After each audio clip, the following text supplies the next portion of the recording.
దుర్గాఘాట్ వద్ద పవిత్ర పుష్కర స్నానాలకు సంబంధించి తాజా సమాచారం మా ప్రతినిధి కూర్మరాజు ప్రత్యక్ష ప్రసారం ద్వారా అందిస్తారు. ధన్యవాదాలు స్వప్న.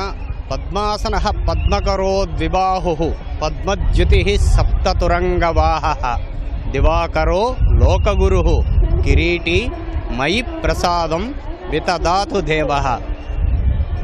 ఆ భానువారం నాడు ఇవాళ పుష్కరాల రోజు మూడో రోజు కావడంతో ఆదివారం సెలవు దినాలు కలిసి రావడంతో పెద్ద సంఖ్యలో కృష్ణా తీరమంతా భక్తులతో పులకించిపోతోంది.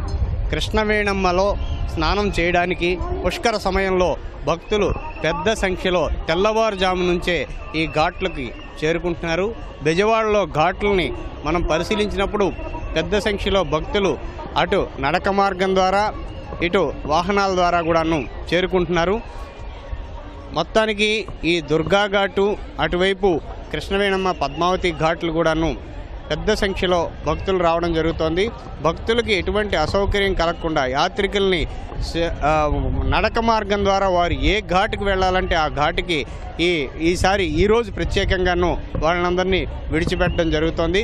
పిండ ప్రదానాలకు సంబంధించి ఉదయం నుంచే అంటే సూర్యోదయం అయిన దగ్గర నుంచి కూడా పిండ ప్రదానాలకి పెద్ద సంఖ్యలో భక్తులు వచ్చినప్పుడు వారికి వేరువేరుగానము ప్రదేశాలు ఏర్పాటు చేసి అక్కడ ప్రత్యేకంగా నిన్నటి వరకు టెంట్లు లేవు, ఇవాళ వాటిని టెంట్లను కూడా వేయడం జరిగింది.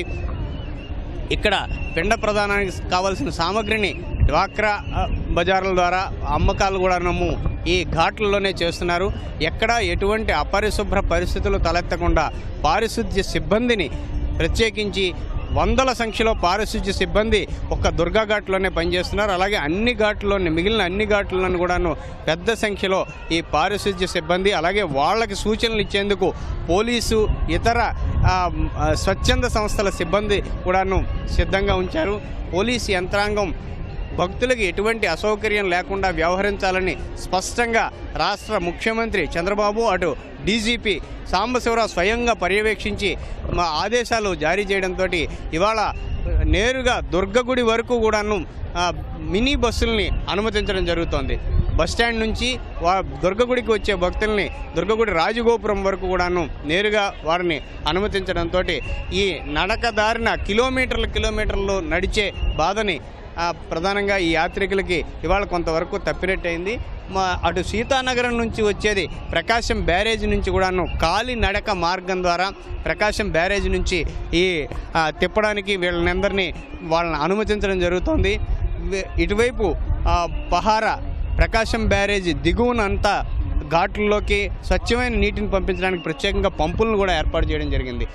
నీటి నాణ్యతను ఎప్పటికప్పుడు పరిశీలించేందుకు ప్రత్యేకంగా ఈకోలి ఎంత ఉంది, ఏ శాతం ఉంది అనేసి ప్రతి గంటకు ఒకసారి అక్కడ పరీక్షించే విధంగా కూడాను ఏర్పాట్లు చేయడం జరిగింది. ప్రకాశం బ్యారేజ్ మనం చూస్తే 11.5 అడుగులు ఆ నీటి మట్టాన్ని అక్కడ ఉంచడంతో ఈ ప్రకాశం బ్యారేజ్ ఎగువన అన్ని ఘాట్లలోని పుష్కలంగా సమృద్ధిగా నీరు ఉండడంతో ఎక్కడ ప్రవాహానికి అడ్డు లేకుండానేమో అలాగే స్వచ్ఛమైన నీరు ఘాట్లలోనేమో లభించేటట్టుగా అంటే మరీ మురికి కాకుండానేమో మనకి కనిపిస్తోంది. దాంతో ఏమో భక్తులు ఎంతమంది స్నానం చేసినప్పటికీ అలాగే ఘాట్ క్లోరినేషన్ కూడాను ఈ క్లోరినేషన్ బస్తాలను కూడానేమో ఇక్కడ పెట్టి ఎప్పటికప్పుడు నీటి నాణ్యత సరిగ్గా ఉండేటట్టుగానేమో చర్యలు తీసుకుంటున్నారు.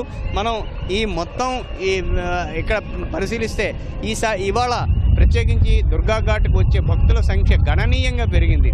ఈ దుర్గ గుడికి వచ్చే భక్తులు కూడాను క్యూ లైన్లు పూర్తి స్థాయిలోనేమో భక్తులతోనేమో నిండిపోయి ఉన్నాయి. అలాగే మధ్యాహ్నానికి ఈ రద్దీ కూడా ఇలాగే కొనసాగుతుందనేమో అధికార వర్గాలు అంచనా వేస్తున్నాయి. కెమెరామెన్ భాస్కర్తో కూర్మరాజు, ఈటీవీ న్యూస్, విజయవాడ.